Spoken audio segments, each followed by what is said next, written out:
ഇന്നലെ നടന്നിട്ടുള്ള കുറച്ച് അപ്ഡേറ്റുകളാണ്. നമ്മൾ ചില കാര്യങ്ങൾ പറഞ്ഞിരുന്നു, പക്ഷേ കുറച്ച് ഇമ്പോർട്ടൻ്റ് ആയിട്ടുള്ള കാര്യങ്ങളാണ് ഇത് എന്ന് തോന്നി. അതായത് ഇറാൻ ആണവ പരീക്ഷണം നടത്തി കഴിഞ്ഞു എന്നുള്ള റഷ്യൻ മേധാവിയുടെ ഒരു പ്രസ്താവന വന്നു. അതുപോലെ തന്നെ കടലിടുക്ക് വീണ്ടും അടച്ചു എന്നുള്ള പ്രസ്താവനകൾ വരുന്നു. ഇറാൻ്റെ 10 നിബന്ധനകൾ അമേരിക്ക തള്ളിക്കളഞ്ഞു, വൈറ്റ് ഹൗസ് തള്ളിക്കളഞ്ഞു എന്നുള്ളതൊക്കെയാണ് ഈ ഒരു വാർത്തയിൽ നമ്മൾ കാര്യമായിട്ട് പറയാൻ പോകുന്നത്. അപ്പോൾ സ്റ്റാർട്ടിങ്ങിൽ തന്നെ എല്ലാവരും കോൺസെൻട്രേറ്റ് ചെയ്ത് അല്ലെങ്കിൽ എന്താണ് നമ്മൾ പറയുന്നത് മനസ്സിലാക്കുമെന്ന് വിചാരിക്കുന്നു. ഇന്നലെ നമുക്കറിയാം, സീസ് ഫയർ പ്രഖ്യാപിച്ച് മണിക്കൂറുകൾക്കകം തന്നെ ഇറാനിലോട്ടായിരുന്നു അമേരിക്കയുടെയും ഇസ്രായേലിൻ്റെയും ആദ്യത്തെ മിസൈൽ ആക്രമണം. ഇറാൻ്റെ ഒരു ദ്വീപ് തന്നെ തകർത്തു എന്നുള്ള രീതിയിലുള്ള വീഡിയോസും ഇമേജസും ഫോട്ടോസും ഒക്കെ നമ്മൾ കണ്ടു. അതിൻ്റെ ഭാഗമായിട്ട് ഇറാൻ തിരിച്ച് അടിച്ചിട്ടുണ്ട്. അത് അമേരിക്കൻ ബേസുകളിലോട്ടും അല്ലെങ്കിൽ അമേരിക്കൻ ഇൻവെസ്റ്റ്മെൻറ്റുകളിലോട്ടും ഒക്കെയാണ് ഏറ്റവും കൂടുതൽ മിഡിൽ ഈസ്റ്റിൻ്റെ സൈഡിലോട്ട് അടിച്ചിട്ടുള്ളത്.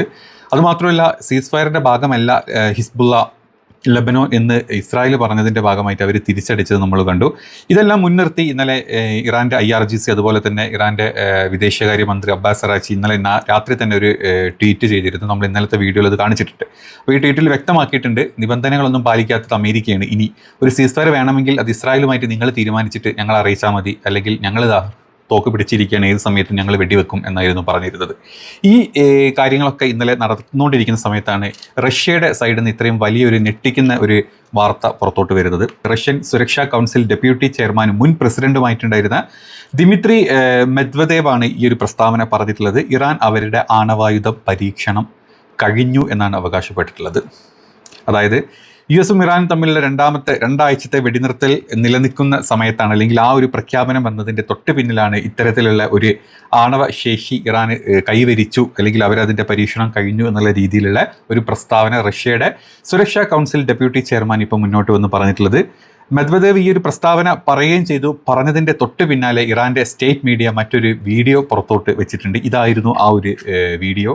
State media had earlier released a 17-second clip showing a hand stroking a miniature nuclear warhead with the single word caption, "Maybe." No confirmation, no denial. Just a reminder, the nuclear option exists. 17 സെക്കൻഡാണ് ഈ വീഡിയോയുടെ ദൈർഘ്യം. ഇത് വന്നിട്ടുള്ളത് ഒരു miniature ആണവായുധത്തിൻ്റെ, അതായത് ഒരു ചെറിയ ഒരു സ്റ്റാച്യു പോലത്തെ ഒരു ആണവായുധത്തിൻ്റെ ഒരു മിനിയേച്ചറാണ്. അതിൻ്റെ മേലെ തലോടിക്കൊണ്ടിരിക്കുന്ന ഒരു ഇറാൻ്റെ IRGC അല്ലെങ്കിൽ ഇറാൻ്റെ സൈന്യത്തിൽപ്പെട്ട ഒരാൾ തലോടിക്കൊണ്ടിരിക്കുന്നു. തൊട്ടപ്പുറത്ത് മേ ബി, ഒരു പക്ഷേ എന്ന ഒരു അടിക്കുറിപ്പും കൂടെ ഈ ഒരു വീഡിയോൻ്റെ അകത്തുണ്ട്. ഇത് പലതിനെയും കണക്ട് ചെയ്യുന്നുണ്ട്. സത്യത്തിൽ ഇതായിരുന്നോ ഇറാൻ ഇത്രയും ദിവസം വെയിറ്റ് ചെയ്തിരുന്നത്, അല്ലെങ്കിൽ ഞങ്ങൾ പൊട്ടിക്കാൻ ഇരിക്കുന്ന, അല്ലെങ്കിൽ നിങ്ങൾ യുദ്ധത്തിൻ്റെ പൂർണ്ണ രൂപത്തിലോട്ട് മാറിക്കഴിഞ്ഞാൽ തിരിച്ച് ഞങ്ങളുടെ അടി നിങ്ങൾക്ക് താങ്ങാൻ പറ്റില്ല, ഞങ്ങളുടെ കയ്യിൽ അങ്ങനെ ഒരു ഐറ്റം കൂടെ ഉണ്ട് എന്ന് ഇറാൻ പറഞ്ഞത് ചിലപ്പം ഇതായിരിക്കാം. പല ദിവസങ്ങളിൽ പല സമയങ്ങളായിട്ട് ഇറാൻ്റെ ഭൂചലനങ്ങൾ നമ്മൾ കണ്ടിരുന്നു കഴിഞ്ഞ മാസങ്ങളിലൊക്കെ. പല സമയങ്ങളിലായിട്ട് ഇതുവരെ ഇറാൻ്റെ യുറേനിയമോ അല്ലെങ്കിൽ ഇറാൻ്റെ എവിടെയാണ് ഇറാൻ്റെ യഥാർത്ഥ ആണവ റിയാക്ടേഴ്സ് ഉള്ളത് എന്ന് ഇതുവരെ ഇവർക്ക് കണ്ടുപിടിക്കാൻ പറ്റിയിട്ടില്ല, അമേരിക്കയ്ക്കും ഇസ്രായേലിനും. ആ സമയത്ത് തന്നെ റഷ്യയുടെയും അല്ലെങ്കിൽ ചൈനയുടെയും ഇൻ്റലിജൻസ് സപ്പോർട്ടും മറ്റ് സാറ്റലൈറ്റ് സപ്പോർട്ടും കംപ്ലീറ്റ്ലി ഇറാന് കിട്ടിക്കൊണ്ടിരുന്നിരുന്നു. അവസാനം വെടിനിർത്തലിൻ്റെ അന്നാണ് റഷ്യയുടെ സൈഡിൽ നിന്ന് ഇത്തരത്തിലൊരു പ്രസ്താവന വരുന്നത്. വെറുതെ ഒരു യൂട്യൂബറോ അല്ലെങ്കിൽ വെറുതെ ഒരു എന്താ പറയുക മാധ്യമമോ പുറത്തു വിട്ടതല്ല. റഷ്യയുടെ തന്നെ സുരക്ഷാ കൗൺസിൽ ഡെപ്യൂട്ടി ചെയർമാനാണ് ഈ ഒരു വാർത്ത പുറത്തോട്ട് വിട്ടിട്ടുള്ളത്. അപ്പം ഇത് അറിഞ്ഞിട്ടാണോ അല്ലെങ്കിൽ ഇതിൽ കണ്ട് പേടിച്ചിട്ടാണോ അമേരിക്ക ഓക്കെ ഞങ്ങൾ ഒരു വെടിനിർത്തലിലോട്ട് വരാം എന്ന് തീരുമാനിച്ചത് എന്ന് പോലും പലരും ഇപ്പം കണക്ട് ചെയ്തതിനെ പറ്റി പറയുന്നുണ്ട്. അപ്പോൾ ഈ ഒരു ന്യൂസ് നമ്മൾ കണ്ടു. ഇനി യഥാർത്ഥ വെടിനിർത്തലിൻ്റെ അവസ്ഥയെ പറ്റി നമുക്കൊന്ന് സംസാരിക്കാം.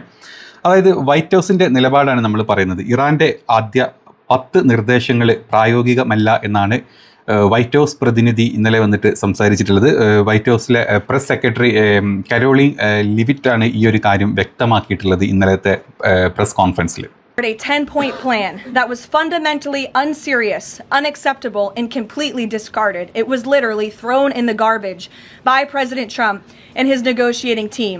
With the president's deadline fast approaching and the United States military completely decimating Iran with each passing hour, the regime acknowledged reality to the negotiating team.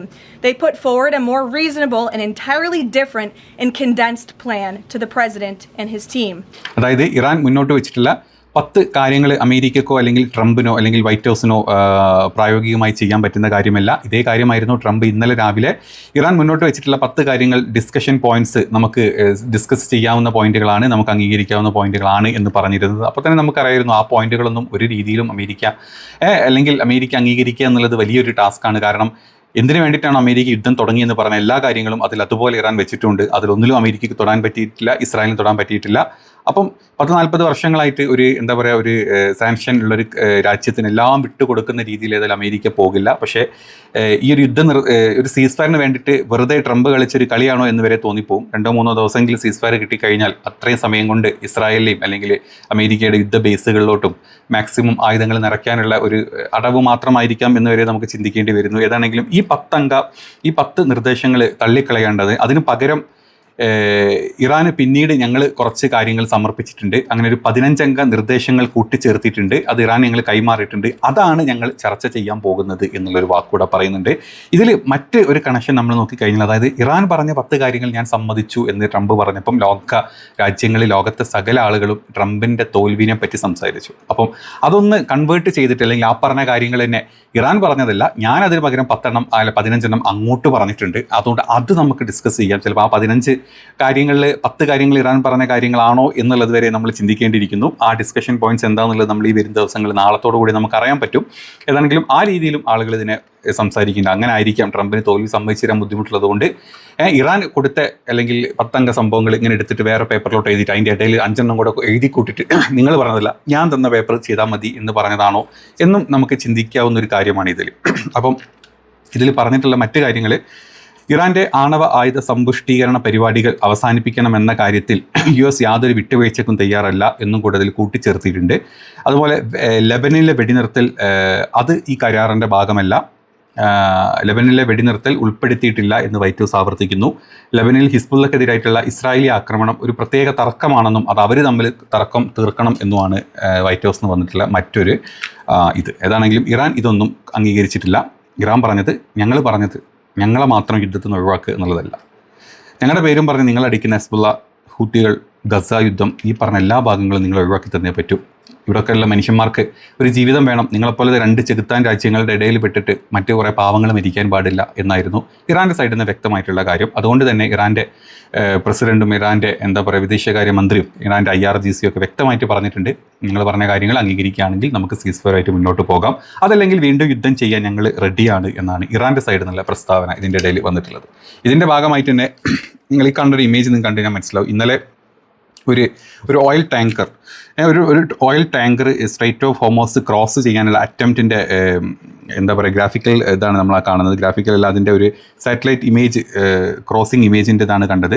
അത് പോയിക്കൊണ്ടിരിക്കുന്ന സമയത്ത് തന്നെ IRGCയുടെ ഗാർഡ് വന്ന് അതിനെ പ്രിവെൻറ്റ് ചെയ്തു. അതിലൂടെ ഇപ്പോഴും അനുമതി ഇല്ല എന്ന് പറഞ്ഞു അവർ തിരിച്ചു പോകുന്ന, യുട്ടേൺ അടിച്ച് തിരിച്ചു പോകുന്ന ഇതാണ് കാണുന്നത്. അതായത് ഇതിനൊരു കാര്യം വ്യക്തമാണ്, സീസ്ഫയർ ഉണ്ടെങ്കിലും അതിലുള്ള ഒരു അടിസ്ഥാനം വരാത്തത് കൊണ്ട് തന്നെ ഈ ഒരു ഹോർമോസ് കടലെടുക്ക് ഞങ്ങൾ തുറന്നിട്ടില്ല, അതിപ്പോഴും അടഞ്ഞു തന്നെ കിടക്കുന്നു എന്ന് വ്യക്തമാക്കുന്ന രീതിയിലുള്ള ഒരു മുന്നറിയിപ്പാണ് ഇപ്പം IRGCയുടെ സൈഡിൽ നിന്ന്, ഇറാൻ്റെ സൈഡിൽ നിന്ന് മുന്നോട്ട് വരുന്നത്. ഇനി ലെബനിൽ ഇസ്രായേൽ നടക്കുന്ന ആക്രമണങ്ങൾ അവസാനിപ്പിക്കാൻ US തയ്യാറായില്ല എങ്കിൽ ഈ വെടിനിർത്തൽ കരാർ മുന്നോട്ട് പോകില്ല എന്ന് ഇറാൻ വ്യക്തമായിട്ട് പറഞ്ഞിട്ടുണ്ട്. ഇത് മാത്രമല്ല, ഈ ഒരു ഹോർമോസിലൂടെ കപ്പലുകൾ ഈ ഒരു രണ്ടാഴ്ച സമയമാണല്ലോ ഈ സീസ്ഫയർ എന്ന് പറഞ്ഞിട്ടുള്ളത്, ഈ സമയത്ത് പോലും കടത്തിവിടണമെങ്കിൽ, കപ്പൽ ഗതാഗതം കടത്തിവിടണമെങ്കിൽ, അതായത് ലെബനോനിൽ ആക്രമണം നിർത്തിക്കഴിഞ്ഞാൽ മാത്രമേ നമ്മൾ സമ്മതിക്കൂ. ഇനി അത് നിർത്തിക്കഴിഞ്ഞ് നിങ്ങൾ സമ്മതിച്ച് കഴിഞ്ഞാൽ പോലും യാത്രാ നിരക്ക് ക്രിപ്റ്റോ കറൻസി വഴി ഞങ്ങൾക്ക് പൈസ വേണം, അല്ലെങ്കിൽ ഞങ്ങൾ ചുങ്കം ഈടാക്കും എന്ന് ഇറാൻ പറഞ്ഞിട്ടുണ്ട്.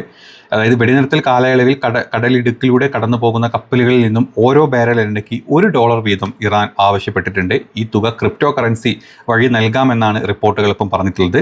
കപ്പലിൻ്റെ നിരക്ക് US ഇസ്രായേൽ ആക്രമണത്തിൽ തകർന്ന രാജ്യം പുനർനിർമ്മിക്കുന്നതിനായിട്ടാണ് ഈ കപ്പലുകളിൽ നിന്നും $20 ലക്ഷം വരെ ട്രാൻസിറ്റ് ഫീസാക്കി ഈടാക്കാനുള്ള ബിൽ ഇറാൻ പാർലമെൻറ്റ് പരിഗണനയിലാണെന്നും കൂടി അറിയിച്ചിട്ടുണ്ട്. അതുപോലെ തന്നെ എണ്ണ ശുചീകരണശാലകളിലെ സ്ഫോടനം, വെടിനിർത്തൽ പ്രഖ്യാപിച്ചതിന് ശേഷം ഇത്തരത്തിലുള്ള ലാവൽ പോലത്തെ റിഫൈനറികളിലും സിരി പോലത്തെ ദ്വീപിലൊക്കെ നടന്നിട്ടുള്ള ആക്രമണങ്ങൾ എത്ര തോതിൽ ഈ രീതിയിൽ മുന്നോട്ട് പോയി കഴിഞ്ഞാൽ ഇറാൻ ഇതിനെ അക്സെപ്റ്റ് ചെയ്യും, അല്ലെങ്കിൽ ഈ ഒരു സീസ്ഫയറിനെ അക്സെപ്റ്റ് ചെയ്യും എന്നുള്ളതും കൂടെ നമ്മൾ കാണേണ്ടതായിട്ടുണ്ട്. ഇതൊക്കെ ഇപ്പം പറഞ്ഞിട്ടുള്ള അല്ലെങ്കിൽ ഡിസ്കഷൻ പോയിന്റുകളാണെങ്കിൽ പോലും ഈ സീസ്ഫയർ മുന്നോട്ട് പോകുക എന്നുള്ള കാര്യത്തിൽ വലിയൊരു ചോദ്യചിഹ്നമാണ്. ഇന്നലെ നടന്നിട്ടില്ല, സീസ്ഫയർ പറഞ്ഞിട്ടുണ്ടെങ്കിലും എല്ലായിടത്തും ഇന്നലെ ആക്രമണം നടന്നിട്ടുണ്ട്. അതുകൊണ്ട് തന്നെ ഇത് എത്രത്തോളം ഈ സീസ്ഫയർ മുന്നോട്ട് പോകും എന്നുള്ളത് ഒരു വലിയ ചോദ്യം ചിഹ്നം തന്നെയാണ്. അപ്പോൾ ഇന്നലെ ഏകദേശം നമ്മൾ ഈ വീഡിയോ ചെയ്യുമ്പോൾ 1:30-2 മണിയായിട്ടുണ്ട്. ഈ സമയം വരെ ഉള്ള അപ്ഡേറ്റുകളാണ് നമ്മളിപ്പോൾ ഇപ്പോൾ രാവിലെ ഷെഡ്യൂൾ ചെയ്ത് നിങ്ങളെ കാണിക്കുന്നത്.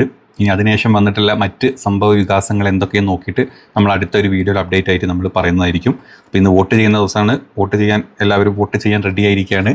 കണ്ടും അറിഞ്ഞും ഒക്കെ വോട്ട് ചെയ്യാം. നമ്മുടെ രാജ്യത്ത്, നമ്മുടെ നാട്ടിൽ രാജ്യം കുട്ടിച്ചോറാക്കുന്ന പോലെ നമ്മുടെ കേരളത്തിലെ മറ്റ് ഭാഗങ്ങളിൽ അല്ലെങ്കിൽ കേരളത്തിനെയും കൂടെ കുട്ടിച്ചോറാക്കണോ എന്നുള്ളത് ചിന്തിച്ചിട്ടൊക്കെ എല്ലാവരും വോട്ട് ചെയ്യാം. ഏതാണെങ്കിലും നമുക്ക് ഇന്നത്തെ വോട്ടിംഗ് ഒക്കെ കഴിഞ്ഞിട്ട് അടുത്തൊരു അപ്ഡേറ്റഡ് വീഡിയോ ചെയ്യുന്നതായിരിക്കും. ബൈ.